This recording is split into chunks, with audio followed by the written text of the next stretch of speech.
సజీవుడైన మన ప్రభు అయిన మన రక్షకుడైన ఆత్మస్వరూపి ఎల్లప్పుడూ మనతో ఉంటున్నటువంటి యేసు క్రీస్తు నామములో మనకందరికీ కృపా కనికరం సమాధానము కలుగునుగాక. ఆయన ఇచ్చినటువంటి రక్షణను బట్టి దేవానికి వందనాలు. పరిశుద్ధాత్మ దేవుడు మన తరము వారికి అనేకులకు రాయించి ఇచ్చినటువంటి ఈ యొక్క సత్యవాక్యము, జీవవాక్యము, శక్తి కలిగినటువంటి వాక్యము, రక్షణ వాక్యాన్ని బట్టి దేవునికి వందనాలు. మొదటి పేతురు పత్రిక 1వ అధ్యాయము 10వ వచనం. మొదటి పేతురు పత్రిక 1వ అధ్యాయము 10వ వచనం. మీకు కలుగు ఆ కృపను గూర్చి ప్రవచించిన ప్రవక్తలు ఈ రక్షణ పరిశీలించుచు తమయందున్న క్రీస్తు ఆత్మ క్రీస్తు విషయమైన శ్రమలను గూర్చియు వాటి తరువాత కలగబోవు మహిమలను గూర్చియు ముందుగా సాక్ష్యమిచ్చున్నప్పుడు ఆ ఆత్మ ఏ కాలమును ఎట్టి కాలమును సూచించుచు వచ్చనను దానిని విచారించి పరిశోధించిరి. ఈ విధంగా అనేక అద్భుతాలను, ప్రవచనాలను, నెరవేర్పులను, ప్రతి తరము వారికి ఒక సత్యమును ప్రకటించడానికి ఇది పరిశుద్ధాత్మకే తగును. వేరెవరు కూడా ఈ విధంగా రాయలేరు. ఒక మాటలో ఎంత గొప్ప గొప్ప విషయాలు మనం ఇక్కడ చూస్తున్నాం. అనేక విషయాలు ఉన్నాయి, కానీ ఇక్కడ మన దృష్టి క్రీస్తు విషయమైన శ్రమలను గూర్చియు వాటి తరువాత కలగబోవు మహిమలను గూర్చియు. అంటే పూర్వంలో ఉన్నటువంటి ప్రవక్తలు వారు రాబోయే తరముల వారికి జరగబోయే సంఘటనల గురించి ఒక సంఘటన వాళ్ళు ప్రవచించారు. అదేమిటంటే, ఇదిగో అయ్యా, కొన్ని సంవత్సరాల తర్వాత యేసుక్రీస్తు అనేటువంటి ఒక వ్యక్తి వస్తాడు. ఆయన శ్రమల గుండా వెళ్తాడు. వెళ్ళిన తర్వాత ఆయన మహిమపరచబడతాడు. ఈ విషయము వాళ్ళు చెప్పారు. అయితే పేతురు గారి ద్వారా మళ్ళా ఆ విషయాన్ని గుర్తు చేయడానికి గల కారణము ఏంటి అంటే, రక్షణ, మన రక్షణలో ఎదుగుదల కొరకు ఇట్టి విషయాన్ని పేతురు గారి ద్వారా మనకు జ్ఞాపకం చేస్తూ ఉన్నాడు. రక్షణ విషయంలో ఎదుగుట అన్నటువంటి దాంట్లో ప్రారంభము మరలా యేసుక్రీస్తే. యేసుక్రీస్తు మనకు మాదిరి, అన్ని విషయములలో మాదిరి. అయితే మన రక్షణ ఎదుగుదల విషయంలో యేసుక్రీస్తు శ్రమల గుండా వెళ్ళాడు. A range of sufferings of Jesus Christ may differ from our sufferings. ఆయన వెళ్ళినటువంటి శ్రమలు అట్లనే మనం కూడా వెళ్ళనటువంటిది కాక, అది ఒక ప్రక్రియ. మనము ఆ విషయాలు చాలా నిదానంగా చూడబోతున్నామండి. మన రక్షణ విషయంలో ఎదగాలి ఎదగాలి ఎదగాలి అని మనం అందరం కోరుకుంటాం కదా. మనమందరం కోరుకుంటాము, దినదినము నేను సంపూర్ణతలోనికి రావాలి, ప్రభు పోలికలోనికి మార్చబడాలి, నా రక్షణ నేను కాపాడుకోవాలి అన్నటువంటి ఆశ, కోరిక, తాపత్రయం, ప్రయాసము, పోరాటము మనకందరికీ ఉంటుంది. అది పరిశుద్ధాత్మ ద్వారా మనకు కలిగేటటువంటి ఒక గొప్ప సహాయము. అది మన ప్రయత్నం కాక, మన మనసు ఉండదు, అది మన మనసు కాదు. స్వాభావికమైనటువంటి మనసు రక్షణలో ఎదగాలన్నటువంటిది ఉండదు. అది పరిశుద్ధాత్మ దేవుని కార్యం. అయితే మనకు మాదిరి రక్షణ విషయంలో ఇక్కడ చూడండి, మీకు కలుగు ఆ కృపను గూర్చి, ఆ కృప మీకు కలగబోవు ఒక కృప ఉంది. ఆ కృపలో ఏముంది అంటే రక్షణ ఉంది, రక్షణలో ఎదుగుదల ఉంది, దానికి ముందుగానే వాళ్ళు ప్రవచించారు. ఆ క్రీస్తు విషయమైన శ్రమలను గూర్చి వాటి తర్వాత కలగబోవు మహిమలను గూర్చి ముందుగా సాక్ష్యం ఇచ్చినప్పుడు ఆత్మ ఏ కాలమును ఎట్టి కాలమును సూచించుచు వచ్చిన దాన్ని విచారించి పరిశోధించేది. ఇది ఒక సూత్రము, ఒక ప్రక్రియ మనందరి జీవితంలో జరగవలసి ఉన్నది. అదేంటంటే క్రీస్తు విషయమైన శ్రమలు, వాటి తర్వాత కలగబోయే మహిమ. మనకు కలగబోయే మహిమ ఏంటి అంటే మనకు కలగబోయే ఆశీర్వాదం, బహుమానం ఏంటంటే మొట్టమొదటగా పునరుద్ధానం. పునరుద్ధానము తర్వాత నిత్య జీవము, తర్వాత బహుమానాలు, నిత్యము ఆయనతో ఉండి ఆయనను స్తుతించుట, ఆరాధించుట, ఇవన్నీ మనకు కలుగబోవు మహిమ. మహిమ శరీరము. మహిమ శరీరం మనము పొందుకొనబోతున్నాం. దానికి ఆకలుండదు, దప్పికుండదు కదండీ! యుగయుగములు ప్రభువును చూస్తూ ఆరాధించుట. ఇది మహిమ. ఇది ఆశీర్వాదం. ఇది బహుమానము. హల్లెలూయా! అయితే దానికి ముందు, దానికి ముందు క్రీస్తు విషయమైన శ్రమలు. అది పాయింట్. క్రీస్తు విషయమైనటువంటి శ్రమలను గురించి ఈ యొక్క మొదటి పేతురు పత్రికలోను, ఇతర పత్రికలలోను అనేక విషయాలు మనం చూడవచ్చును. 6వ వచనంలో 5 నుంచి చదువుతున్నాం. కడవరి కాలమందు బయలుపరచబడుటకు సిద్ధముగానున్న రక్షణ మీకు కలుగునట్లు విశ్వాసము ద్వారా దేవుని శక్తి చేత కాపాడబడు మీ కొరకు ఆ స్వాస్థ్యము పరలోకమందు భద్రపరచబడి ఉన్నది. ఇందువలన మీరు మిక్కిలి ఆనందించుచున్నారు. ఇక్కడ వరకు మహిమ, స్వాస్థ్యము. ఆ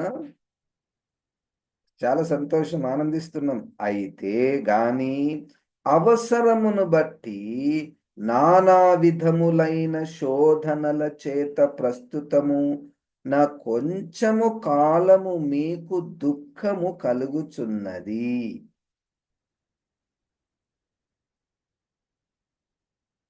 ఇప్పుడు దుఃఖమున్నది. చెదరినటువంటి క్రైస్తవులకు పేతురు గారి ద్వారా పరిశుద్ధాత్మ దేవుడు మీకు తప్పకుండా స్వాస్థ్యమున్నది, బహుమానమున్నది, పరలోకమున్నది, పునరుద్ధానమున్నది. అయితే అవసరమును బట్టి, అవసరం, చాలా అవసరం. ఈ శ్రమలు చాలా అవసరము. అది మనం కూడా చూడబోతున్నాం. ఎంత అవసరం అంటే నశించిపోవు సువర్ణం, 7వ వచనం. నశించిపోవు సువర్ణం అగ్ని పరీక్ష వలన శుద్ధపరచబడుచున్నది కదా, దానికంటే అమూల్యమైన మీ విశ్వాసము ఈ శోధనల చేత పరీక్షకు నిలిచినదై యేసుక్రీస్తు ప్రత్యక్షమైనప్పుడు మీకు మెప్పును, మహిమయు, ఘనతయు కలుగుటకు కారణమగును. ఎట్లయితే సువర్ణము అగ్ని పరీక్ష వలన శుద్ధపరచబడుచున్నది. అయితే మీ విశ్వాసము ఈ శోధనల చేత పరీక్షకు నిలిచినదై. విశ్వాసము నిలిచినదే. చూడండి, ఇంకొక మాట, మనకందరికీ ఏదో ఒక రూపంలో శ్రమలు, బాధ, కష్టము, కలవరము, భయము, ఇవన్నీ ఉంటాయి కదండి. అయితే దీంట్లో మనము డిఫరెన్స్ ఎక్కడ చూడాలంటే, whether my suffering is for the sake of my faith or for the sake of my Jesus. ఈ ఈ ఈ శ్రమలు కావాలి. అన్ని శ్రమలు కాదండి. శ్రమలలో 2 రకాలు. ఒకటి వాక్యానుసారం అనేటువంటి శ్రమ, బాధ, కష్టము ఏంటంటే నా విశ్వాసము బట్టి, నా విశ్వాసము ద్వారా, నా విశ్వాసము ద్వారా నాకొచ్చే శ్రమలు నా విశ్వాసము ద్వారానా, అది పాయింట్. నాకొచ్చే శ్రమలు నేను యేసు ప్రభుని అంగీకరించినందుక, నాకొచ్చే శ్రమలు నేను యేసుక్రీస్తు వలె జీవించడానికి ప్రయత్నం చేస్తున్నందుక. చూడండి. లేదా లేదు సార్, సాధారణంగా మనకు రోగాలు వస్తుంటాయి కదా, సాధారణంగా మనకు ఫ్యామిలీలో చాలా కొట్లాట్లు అవుతుంటాయి కదా, ఆమె ద్వారా, ఈయన ద్వారా చాలా ఇబ్బందులు పడుతున్నాను. వై? సరే, ఆ కేటగరీ గురించి మనకు ఇప్పుడు అదే అంశము కాదు. నీ విశ్వాసమును బట్టి, నా విశ్వాసమును బట్టి నాకు కలిగేటటువంటి శ్రమలు మనకందరికి తెలుసు. ఎవరైనా క్రీస్తును అంగీకరిస్తే వాళ్ళ బంధువుల నుంచి, ఒకవేళ వారు అన్యులైతే వాళ్ళ బంధువుల నుంచి చాలా శ్రమలు, నిందలు, అవమానాలు, అది క్రీస్తు నిమిత్తము కలిగే శ్రమ. మరి క్రైస్తవులకు విశ్వాసమును బట్టి ఎటువంటి శ్రమలు అంటే, నేను వాక్యానుసారంగా నడుచుకుంటాను, మీరు ఎవరు ఏమైనా కానీ నేనైతే వాక్యానుసారంగా నడుచుకుంటాను అని అన్నామనుకో, మన కుటుంబంలోనే లేక మన సంఘంలోనే కొంతమంది ద్వారా మనకు శ్రమ కలుగుతుంది. మొత్తానికి ఇట్లా శ్రమలు వచ్చినప్పుడు ఏమవుతుందంటే, ఒక బంగారుని అగ్నిలో పెట్టినప్పుడు దానిలో ఉన్నటువంటి ఆ మలినమంతా తీసివేయబడి శుద్ధిగా అవుతుంది కదా! ఆ విధంగానే శ్రమల ద్వారా మన విశ్వాసము గట్టిగా నిలబడుతుంది. శుద్ధము చేయబడుతుంది. పరిశుద్ధమవుతుంది. దేవునికి స్తోత్రం. హల్లెలూయా! అయితే మన విశ్వాసం, నేను క్రీస్తుని అంగీకరించాను. నేను క్రీస్తుని అంగీకరించాను కాబట్టి ఇది నేను చెయ్యను అంటే, చూడండి, మన నడవడిక, మన క్రైస్తవ ప్రయాణములో మనం చాలా వాక్యానుసారంగా కొన్ని నిర్ణయాలు మనం తీసుకుంటాం. అందరు పోయినట్టు మనం పోము. అందరు పోయినట్టు పోతే ఏ శ్రమలు ఉండవండి. అది లోకము గాని, అట్లా క్రైస్తవత్వము గాని. ఇప్పుడు నా సంఘంలో 100 మంది ఉన్నారనుకోండి. 100 మందిలో 90 మంది ఒక్క దారిన పోతుంటే, నేను కూడా అదే దారిలో పోయినాననుకోండి, అది తప్పైనా నేను దాని గుండా పోతే శ్రమ ఏముండదు. లేదు, లేదు, లేదు, ఇది 90 మంది తప్పుగా పోతున్నారు, నేను మాత్రం పోను అన్నవనుకో, ఆ 90 మంది ద్వారా నీకు శ్రమ. మన విశ్వాసము ఈ విధంగా పరీక్షించబడుతుంది. When was the last time you refused to walk along with the majority? అమ్మో, అది తప్పు, వాళ్ళు చాలా మంది ఉన్నారు, వాళ్ళందరూ ఆ మార్గమున పోతున్నారు, నేను మాత్రం పోను అనేది ఎప్పుడు జరిగింది రీసెంట్గా? మన క్రైస్తవ ప్రయాణంలో, లేదా నీ కుటుంబంలో, లేదా నీ పనుల దగ్గర. మేము రీసెంట్గా ఒక గవర్నమెంట్ ఆఫీస్కి వెళ్ళాం, పెద్ద ఆఫీస్. ఒక ఆయన దగ్గర మాట్లాడుతున్నాము, మా అమ్మాయి పక్కన ఉంది. కిందికి వచ్చిన తర్వాత మా అమ్మాయి అన్నది, డాడీ, ఆయన డెస్క్లో బైబిల్ ఉంది అన్నాడు.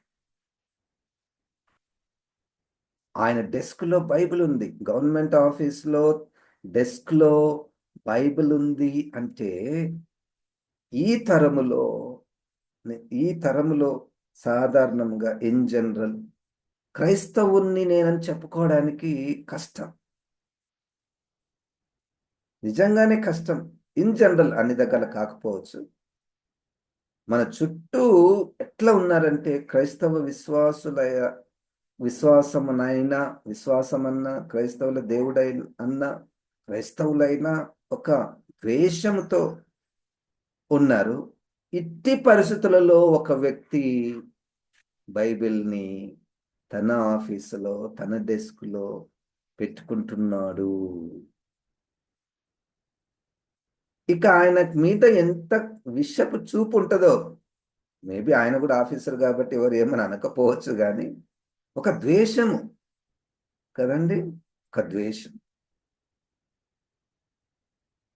అయినా అది విశ్వాసమును బట్టి ఆయన కలిగి ఉన్నాడు. దేవునికి స్తోత్రం. హల్లెలూయా.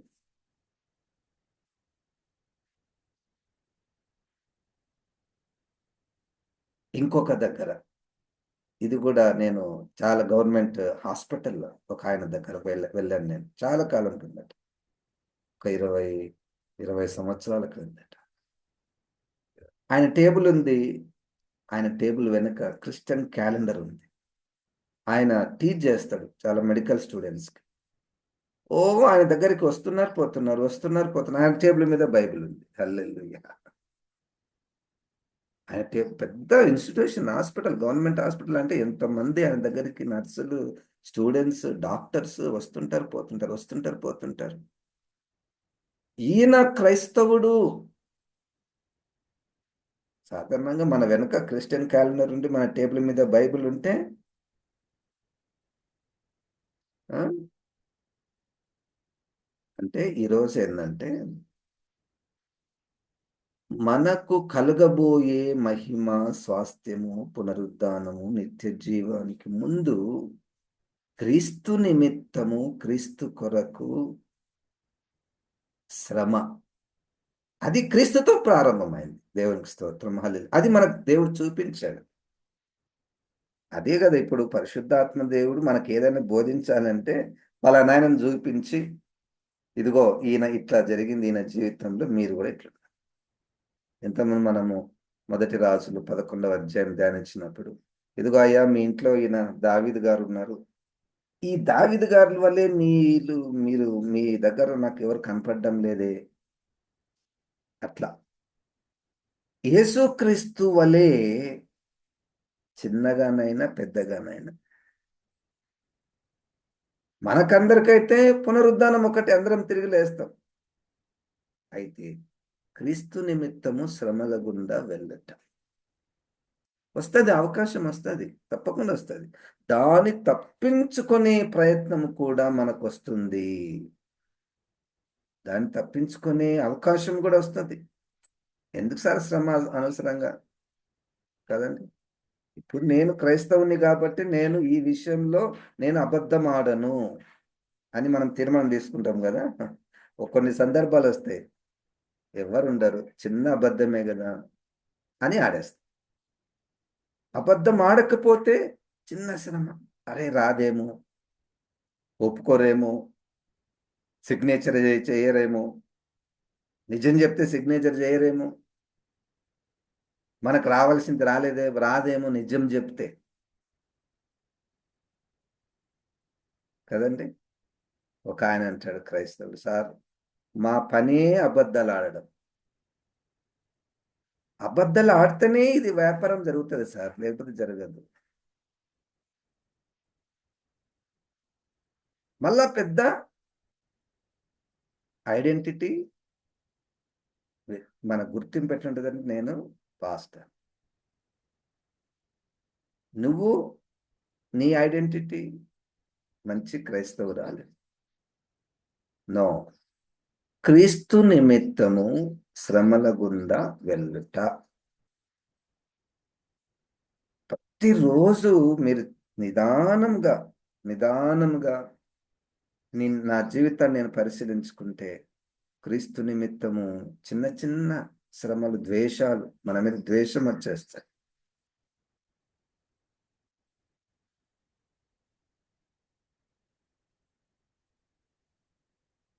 అయితే అది మంచిది మనకు.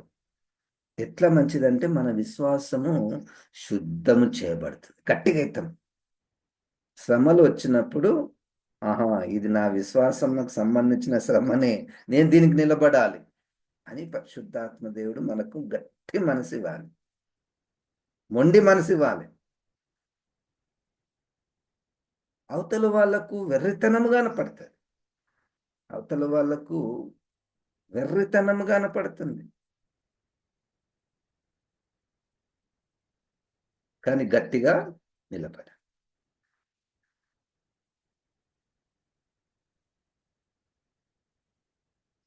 పోయిన నెలలో నేను ఒక దగ్గర వాక్యం చెప్పాను. వాక్యం చెప్పిన తర్వాత అక్కడ ఉన్నటువంటి ఆ నడిపించే పాస్టర్ గారు ఒక సాక్ష్యం. ఏం సాక్ష్యం చెప్పాడంటే, ఈ అక్కడున్నటువంటి పాస్టర్‌లందరికీ ఆ రోజు సన్మానం చేయాలని పూలదండలన్నీ తీసుకొచ్చారంట. తీసుకురావాలని ఆర్డర్ ఇచ్చాడంట. అయితే వాక్యం విన్న తర్వాత వెంటనే ఆయన ఫోన్ చేసి అవతలలో చెప్పినంటే పూలదండలు ఏమి తేకండి అని చెప్పిందంట. చూడండి, అంటే సడన్ గా ఒక నిర్ణయం,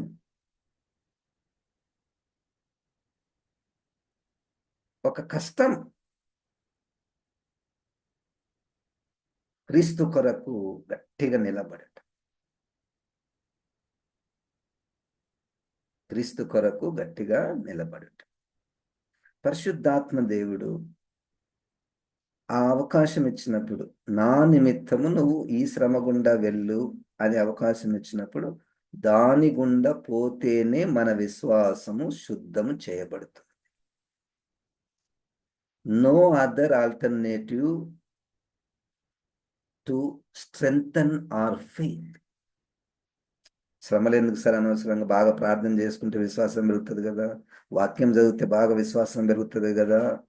అది కాదు బైబిల్లో ఉన్నది. మన విశ్వాసము ఎదగడానికి ఉన్న ఒకటే మార్గము శ్రమల గుండా వెళ్ళుట. పరీక్ష చేయబడుతుంది, ఇది కరెక్ట్నే ఉందా ఇది అని. ఈ విశ్వాసం కరెక్టేనా, ఈయన విశ్వాసం కరెక్టే కాదా? ఇప్పుడు నా విశ్వాసము కరెక్టా కాదంటే ఎట్ట తెలవాలి? బలిపీఠం మీద ఉన్నటువంటి నిప్పులలో ఈ విశ్వాసం వేయాలి. మిగిలిందా? కాలి బూడిదైపోయిందా? కట్టె, గడ్డి, కొయ్యకాలు కాలిపోతాయి. బంగారు, వెండి, వెలగల రాళ్ళు నిలిచిపోతాయి. అట్లా పరీక్ష చేయబడుతుంది ఇది. అంతేగాని చూడ్డానికి నేను పైకి బాగానే ఉన్నాను, పైకి నేను బాగానే బోధిస్తా, మంచి వాక్యము, పాటలు. పరీక్ష చేయబడినప్పుడు నిలబడే విశ్వాసం, పరీక్ష వచ్చినప్పుడు కనబడుతుంది అది. పరీక్షలో మన విశ్వాసము కనపడుతుంది. మన దేవుడు మనల్ని భయపెట్టించి శ్రమల గుండా తీసుకొని పోనటువంటి కఠినుడు కాదు. అది కాదు ఉద్దేశము. మనకు కలగబోయే మహిమ ఎంత గొప్పదండి. మనం పొందుకొనబోయే స్వాస్థ్యం ఎంత పెద్దది. నిత్యము జీవించినటువంటి అట్టి దానికి మనకు కావలసిన విశ్వాసం ఉండాలి కదా. ఈ పరీక్షలు, ఈ శ్రమలు, ఈ కష్టాలు లేకుండా పరలోకం పోతాము అనుకుంటే అటువంటిది బైబిల్లో నాకైతే కనపడలేదమ్మా. కంఫర్టబుల్ జోన్స్, కంఫర్టబుల్గా ఉండాలి, ఎంజాయ్ చేయాలి. అసలు క్రైస్తత్వం అంటే ఎంజాయ్ చేయాలి. ఏ శ్రమ దగ్గరకు వచ్చినా దానికి ఆల్టర్నేటివ్ మనం చూసుకొని దాన్ని తప్పించుకొని ముందుకు పోవడానికి ప్రయత్నం చేస్తుంటే, నాకు తెలిసి కొన్ని రోజుల తర్వాత ఇంకా క్రీస్తు నిమిత్తం శ్రమలు ఆగిపోతాయి. ఒక మైండ్ సెటప్కి వచ్చేస్తాం. ఏంది? మనం ఎంజాయ్ చేయాలండి. ఎందుకు అనవసరంగా వాళ్ళని ఎందుకు ఇబ్బంది పెట్టడం? వాళ్ళు పోయినట్టే మనం పోతే అయిపోతుంది కదా. మన మీద ద్వేషం వచ్చేస్తుంది. అయినా సత్యమైతే ద్వేషించబడాలి. అది వాక్యానుసారం అయితే ద్వేషించబడాలి. అయితే ఇక్కడ చిన్న మంచి శుభవార్త ఏంటంటే, మనము ఎవరైనా క్రీస్తు నిమిత్తం ద్వేషించబడుతున్నారు అనుకోండి, వాళ్ళలో కనపడినటువంటి సంతోషం అంటే, కనపడినటువంటి ఆనందం ఉంటుంది. వాళ్ళు సంతోషంగా ద్వేషాన్ని అనుభవిస్తారు. హల్లెలూయా. వాళ్ళు సంతోషంగా శ్రమలను అనుభవిస్తారు. ఇది పరిశుద్ధాత్మ దేవుని కార్యం. అందరూ మనల్ని పక్కన పెట్టబడినటువంటి వాడు చాలా సంతోషంగా ఉంటాడు. నువ్వు యేసుక్రీస్తు నమ్ముకుంటే నిన్ను సమాజం నుంచి వెళ్ళగొడతామంటే సంతోషంగా పోతాం నాయన, ఈడ ఉంటే నేను ఇంకా చెడిపోతా, అక్కడ యేసుక్రీస్తు ఉన్నాడు, నేను ఆయన కాడికి పోతా అని ఆ గుడ్డివాడు పోయి యేసుక్రీస్తుని కలుసుకొని, మీరు నన్ను వెళ్ళగొట్టడం మీకు వందనాలు, ఈ సమాజం నుంచి వెళ్ళగొట్టడమే మంచిదయింది. వాళ్ళు భయపడిస్తారు. నువ్వు ఇట్లా చేసాను నమ్ముకుంటే యేసు వెంబడి నువ్వు యేసు చేసిన కార్యాలు చెప్తే మిమ్మల్ని కుటుంబం నుంచి వెళ్ళగొడతాము, సమాజం నుంచి వెళ్ళగొడతాము, సంఘం నుంచి వెళ్ళగొడతామంటే మంచిది. ఎంత అవమానం కదండి. They give letter that this person, because he is following Jesus Christ, we have resolved to excommunicate him. Letter ఇచ్చేస్తారు. అబ్బా అవమానం, నన్ను వెళ్ళగొట్టారా, ఎంత అవమానం కదా. కానీ అవతల వ్యక్తికి ఏమీ అవమానం లేదు, చాలా సంతోషంగా ఉన్నాడు. ఈ సూత్రం చాలా మంది తెలియదు. బయటికి కనిపించేవారు శ్రమల గుండా వెళ్ది, ఎందుకై అనవసరంగా మీరు శ్రమల గుండా వెళ్తున్నారంటే, we have great joy, inner joy in going through such sufferings for the sake of Jesus Christ. Let me repeat this. For a Christian, joy is central, suffering is peripheral. For a true Christian, joy is central. Joy is ఆ సంతోషం అనేటువంటిది అంతరంగంలో ఉన్నటువంటిది. శ్రమలు బయటకు ఉంటాయి, బయటికి వెర్రితనంగా కనపడతారు, వాళ్ళని ద్వేషిస్తుంటారు, చాదస్తంగా అంటుంటారు. ఎందుకయ్యా ఈయన ఇట్లా ప్రవర్తిస్తాడు, జ్ఞానం లేని వ్యక్తి, జ్ఞానం ప్రకారం మనం నడుచుకోవాలి కదా. కానీ they have a inner Joy. యేసుక్రీస్తు ఎట్లయితే శ్రమలు తర్వాత మహిమను పొందుకున్నాడు, అట్లే మనము కూడా అటువంటి జీవిత అనుభవాలు క్రీస్తు నిమిత్తం ద్వేషించబడుట, అవమానపరచబడుట, కష్టము, శ్రమల గుండా వెళ్ళుట, అది మనము పొందబోయే స్వాస్థ్యానికి ఒక గుర్తు. జీవం గల దేవా, వాక్యమైన దేవా, పరిశుద్ధాత్మ దేవా, ఈ మాటలను ప్రభా నా జీవితంలో నెరవేర్చము ప్రభా. నీ నిమిత్తం వచ్చినటువంటి శ్రమలను నేను ఆహ్వానించుటకు ప్రభా సహాయం చేయమని, ఆ విధంగా నా విశ్వాసము శుద్ధపరచుటకు ప్రభా నేను నాయన ప్రభా ఈ శ్రమల గుండా వెళ్ళుటకు సిద్ధమైన మనస్సును మాకు దయచేయమని యేసు నామమున ప్రార్థిస్తున్నాము తండ్రి, ఆమేన్. ఇప్పుడు మన పరమ తండ్రి అయిన దేవుని యొక్క ప్రేమ, ప్రభు అయిన యేసు క్రీస్తు యొక్క రక్షణ కృప, పరిశుద్ధాత్మ దేవుని యొక్క నడిపింపు, సహవాసము మనకందరికి సదాకాలము తోడైండును గాక. ఆమేన్. దేవుడు మనల్ని దీవించును గాక.